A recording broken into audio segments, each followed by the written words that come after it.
Welcome back. Hour number 2 of the program. Ryan Ermanni, Braylon Edwards, Tom Mazaway out at Planet Fitness in Shelby. Great area out here. And these Planet Fitness studios are incredible, man. I'm telling you, it's a great place to be. We thank everybody for being out here.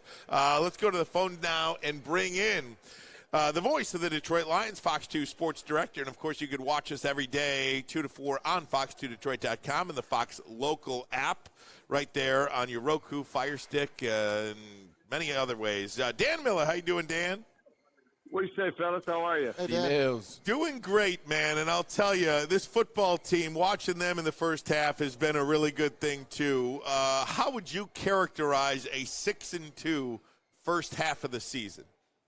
Well, I mean, you love the record, and you if you're a Lions fan, this division really from the beginning of the year has kind of come back in their direction in with everything that's happened. And we knew going in that there were just less – we talked about this, at the beginning. There's less questions about the Lions than there were about the other teams. And that's kind of played itself out, and now Minnesota losing Kirk Cousins is obviously of great significance to them in the NFC North and to them in the NFC period, and we'll see what happens from there. But, look, I think you take a 6-2 record, you feel great about that. They're in a good position. They played some good football. I think there's some things that you're looking at and you're saying they could improve on and things that you feel like they have to improve on if you want their biggest, largest postseason dreams to come true. But I like this football team winning when they don't play their best. And I like this football team when they do play their best. And I think if you can have both those things going in your direction, that's a good thing because some days you just need to figure it out. And I think they've done that a couple times recently. Did that against the Bucs down in Tampa when they couldn't run the ball, and some of that against the Raiders when they couldn't score any touchdowns early and just defense shut them down and the offense just kept plugging at it until they got a couple. D-Mill's always a pleasure to talk to you, especially after a win 6-2. Detroit Lions stand right now second in the NFC, and they're on a bye week. So I think the Detroit Lions are exactly where they, as well as the fan base, wanted to be. Just talk a little bit about last night. Monday night. Talk about Jahmyr Gibbs. And it seemed as though once he got those 8 in a row, he started to get rolling. He eventually shook off the NFL rust and added on how he played at NCAA. Talk about it a little bit. Yeah, and I think, Braylon, it is something where, and I have had TJ and Lomas pointing this out from the beginning. He was running and not allowing things to develop early in the season. And he was just too quick to try to hit the hole, too quick to try to get to the corner every time, which you can do in college, but you can't do in the NFL. And I think he's learning what an NFL hole looks like, what an NFL run looks like. And even he said after the game, he said he was running nervous early in the season, and he's not feeling those nerves anymore. He's feeling more comfortable, and I think you're seeing the byproduct of that. So, look, at its core, we see a guy who we know has lightning speed. We know has great elusiveness. I think probably for a lot of people, myself included, there's a lot more ability to break tackles and run through people than maybe what I expected. And that's certainly an added bonus. But I just think you're seeing a guy who's figuring it out in the NFL, that with these athletes, it's a different type of running that's called for than it is in college. Talking to Dan Miller, voice of the Detroit Lions, and, of course, Fox 2 Sports Director. Dan, one of the things we were doing yesterday in the lead-up to the trade deadline was I think Braylon and I'll speak for you too, Bray, we're very comfortable with what Brad Holmes was going to decide to do. I don't think that Brad Holmes was sitting in that office in Allen Park seeing how he could screw it up or not improve this team. Why do you think they just did what they did yesterday? I felt like we had to talk the fan base down a little bit when you saw deals around this team with Philadelphia last week in San Francisco. How would you what do you say about the trade deadline yesterday and what the Lions did in acquiring Donovan Peoples-Jones, but nothing else? Well, let's talk about the nothing else first, because I think that's what fans are mostly talking about. And we'll get to DPJ in a second. And not to downplay him, because I think he could play a role on this team before all is said and done. But the nothing else is, not getting Chase Young or not getting one of those defensive ends or prying Danielle Hunter from Minnesota or, whatever it is, Montez Sweat from Washington. So, look, it's hard when you see all the teams that you think you're competing against opening up a shiny new toy, which they did go out and get players. But I think if you look at the history, and look, I would have loved to have seen one of those guys come here. All things being equal, if there's no repercussions and you don't have to worry about what you have to pay that guy or what you have to give up to that guy or any of those other things, sure, I'd love to line them up here. But I think if you look at the history of Brad Holmes and of Dan Campbell, that's just not the way they do things. We've wanted them or expected them a couple times in free agency to go out and spend big bucks. You know, Chicago goes out and spends $72 million on Edmonds and $19.5 or whatever it was on Edwards, off-ball linebackers. And some of these corners that are, you know, go out there for $560, $575 or whatever it is. And the Lions' big expenditure was, you know, 3 years, $33 million for Cam Sutton, which looks pretty darn good right now. And $318 for Montgomery, which some people said for a running back is high, but it's not in the stratosphere of some of these other signings that people have had. So I think they were just sticking in character, and I just don't believe that they thought that those guys were a fit to the way that they wanted to do things. And I do think there's a long view, too, of what they're going to have to do in paying Amon-Ra St. Brown, ultimately paying Goff, paying Penei Sewell. They're going to have guys that are coming up here that they're going to have to figure it out. They may have to let Jonah Jackson walk because they can't afford to pay another offensive lineman. So if you trade for Young or Sweat or one of those guys that's up after this year, are you looking at them as a 9-game plus playoff rental?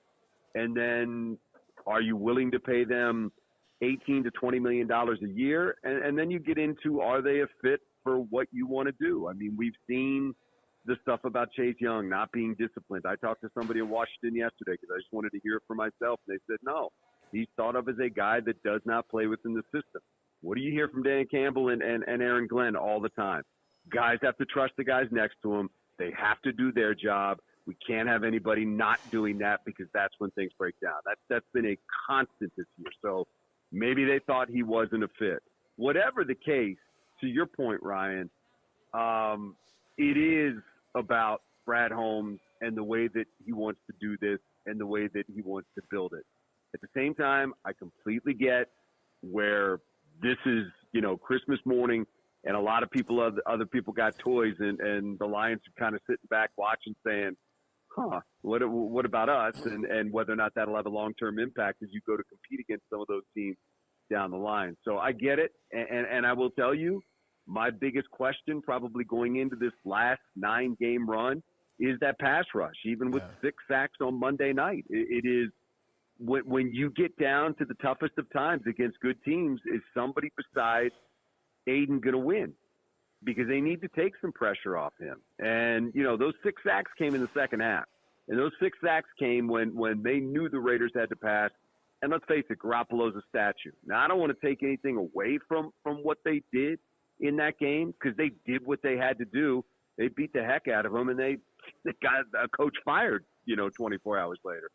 So, you know, look, heck of an effort Monday. I am not in any way, shape, or form diminishing that. What I am saying is that doesn't answer all the questions I have about that pass rush, and that, to me, being the biggest question for this football team right now. Now, was Montez Sweat or Chase Young gonna solve all those problems? I don't know the answer to that. Yeah. But I think this fits in character for what Brad Holmes and Dan Campbell are doing and the way that they're building this team.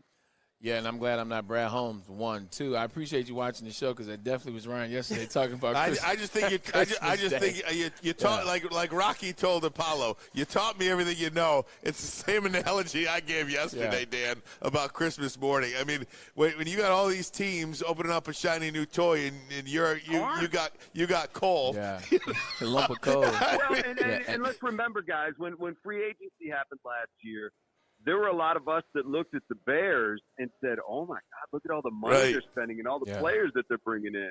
Well, so far that hasn't paid a lot of dividends, and oftentimes in the NFL it doesn't. Now, that doesn't speak to what maybe one of these guys would have meant, but I just think if you look at the track record for 3 years, they have not been big-ticket guys, and that didn't change yesterday.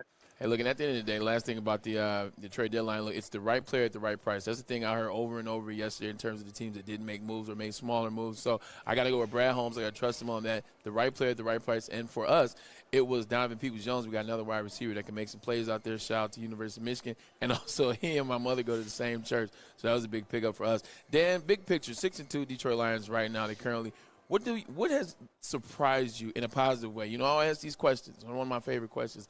What has surprised you in a positive way about the Detroit Lions after 8 games? Well, I think defense, you know, and again, I do have questions about it. I don't want to contradict myself, and I'm going to keep that out there. I have questions about that defensive line and guys that can win in the pass rush. But look, you've gone from being 32nd, you know, for a year and a half, started to improve at the end of last year, and they have overall continued that improvement this year. And, you know, guys like Jerry Jacobs, who we didn't know was going to be a primetime player because we thought that Emmanuel Mosley was going to slip in there at some point, and that you know, Gardner Johnson was going to be the nickelback, and that we were going to see a different alignment. But you know what? Brian Branch, they couldn't keep him off the field. Then they couldn't get some other guys on the field. So now all of a sudden Jerry's got to play. Jerry's done a really nice job. Got a game ball from his defensive coordinator on Monday night. So I think that's a positive. I think Alex Anzalone has been terrific in the way that he's played. You know, I think defensively, Aleem at times has been the guy that they hope that he will be, and we saw some of that on Monday night as well. If he can continue to do that, that would be huge. So I think we knew they had a good offense. You know, hats off to them for keeping that going with an offensive line that has been beaten up and multiple starters missing multiple games. But I think, you know, offensively, we expected them to score. They have scored. And I anticipate that they will keep scoring, in particular if they can get a little bit healthier and get Jonah back, and get Ragnow back, and get Montgomery back as they get ready to go to L.A. to face the Chargers.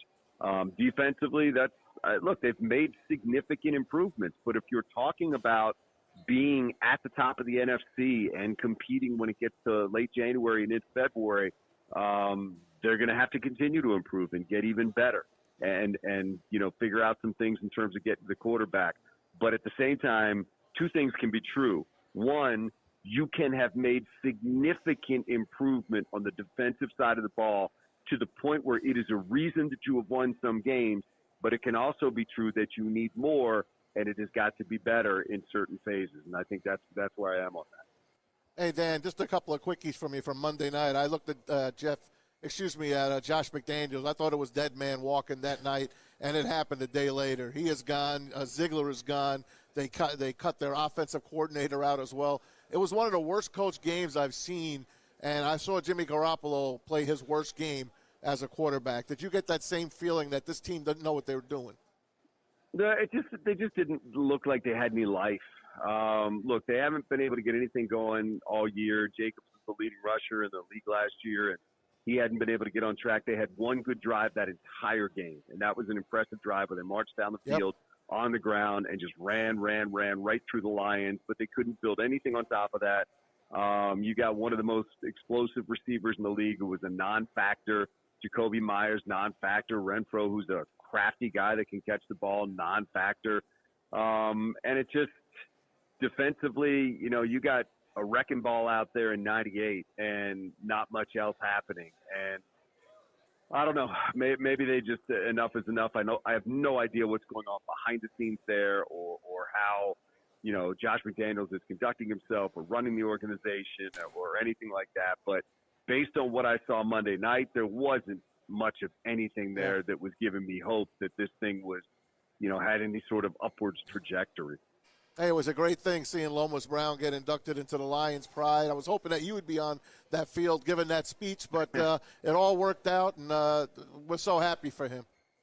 Yeah, no, we had a really beautiful dinner on Sunday night where they had upwards of 100 Lions alumni in Ford Field and a dinner to celebrate Lomas. And they had a big party at MGM afterwards, and it was a really great weekend. And look, I was, as you guys know from the video, I was there when Lomas got word. I know how much this meant to him, and it was a wonderful weekend for him, for his family, and I can tell you, knowing his name will be on that wall forever means the world to him. It means everything to him, and I was just really happy to see him go through this and to see that smile on his face. And he's absolutely just over the moon with you know, being up there with now 20 total members from this organization in all their years of football, and Lomas is one of them. And I know that means everything to him. And they told me, he kept telling me that they shut down the casino on Sunday night. And I'm like, dude, you don't shut down a casino. And he said,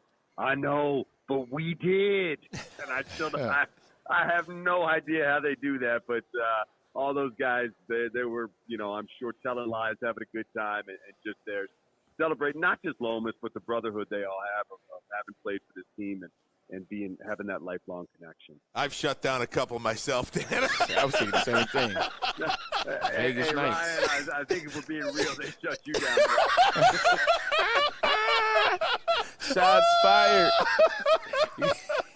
Oh, boy.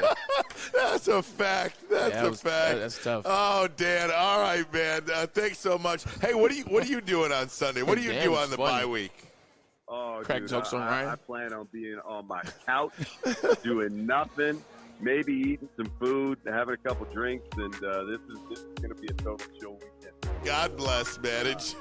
Enjoy it, Dan. We'll talk to you next week.